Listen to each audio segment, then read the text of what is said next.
This is wild. In all reality, you are where you are because of men.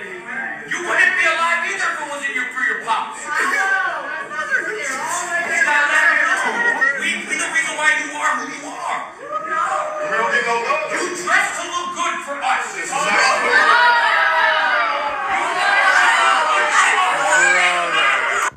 What in the macho misogyny was going on there? But that young whippersnapper was expressing there was the result of consuming a whole bunch of Andrew Tate, Kevin Samuels content. Are y'all ready to have a conversation about how the Manosphere is literally a alt-right pipeline? The kid that been red pill, blue pill so bad he had the confidence to take over the entire class learning experience to spout some patriarchal, misogynistic nonsense about women dressing and women not being there if it wasn't. Come on now. But that Manosphere content not just proliferating with the little teenage kids, it's the grown men too. How did men go from this to this?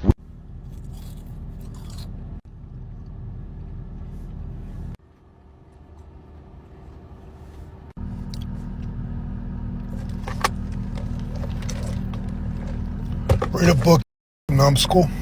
Oh boy, the Manosphere. You know, these guys are so hilarious because all of them say the same crap over and over and over again, where they idealize this mythical past, where they don't realize that everybody from every era idealizes the mythical past, where everything was so much better and everything would have went my way. You know, things aren't really going my way now, but, you know, back in the day, they would have. Oh, when? You mean like when, you know, women really couldn't have pushed back and couldn't have told you no, didn't really have much choice, and you could have been the same fat, sloppy piece of shit that you are today, except that, you know, improving upon yourself wouldn't have been something you would have had to do like you have to do today. Making yourself better, improving upon your emotional health, your mental health, your spiritual health, your physical health, whatever it is.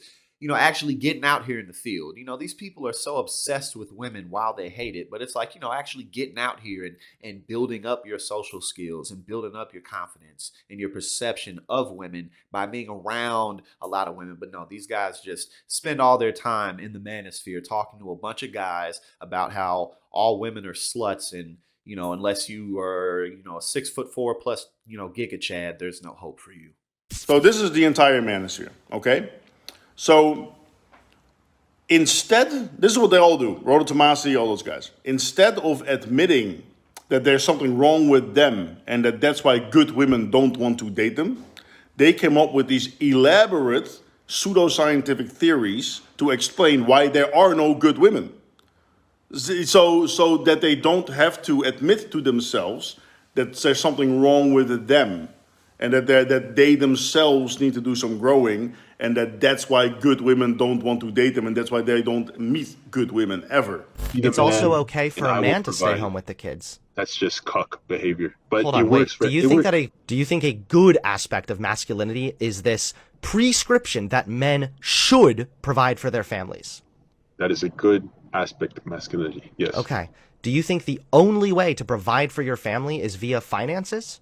No, you can provide it in other ways, being emotional to your partner. Just control it. Be stoic about it. I'm really happy I get to do this topic today because I'm always talking about the Manosphere and the red pill community. Now, you know, just to, you know, clear the air, everything in it isn't horrible, but a huge portion of the stuff in it is pretty bad. It's just a bunch of toxic nonsense. You know, it's really just extremism. Guys who are hurt, guys who have been through things, and, you know, we've all been through things. We've all been hurt. You know, if you date, if you get in relationships, you're probably going to get hurt. But, you know, it's like these guys just kind of never get over it. And they develop these characteristics where they're like, I'm an alpha male, I'm a rrr. But the advice that they give just reflects that they, in fact, really aren't all that good with women.